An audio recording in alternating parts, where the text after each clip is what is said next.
констатација, а тоа е изворно од Европскиот извештај.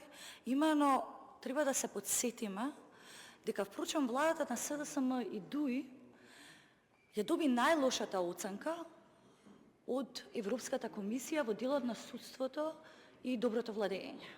Имено, замислете, тие добија полоша оценка од режимот против кој протестираа во тоа време.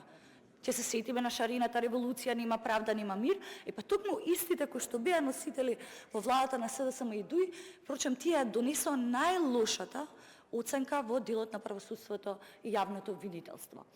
И апсолутно преовладува впечатокот, но како што кажавте, дали е тој некој морален и политички казар, тоа се впрочем опозиционерите кои што треба да одговарат, но од овие денови, во оваа дебата за потребата од реформи, никако не слушнав на осуда или било каква критика во делот на работењето на ова спрега која што постои во правосудните органи. Дотуку повеќе не слушнав ни оградување од најголемата опозициона партија за корумпираното судство и јавно обвинителство, односно тие 2% кои што се на ниво на статистичка грешка.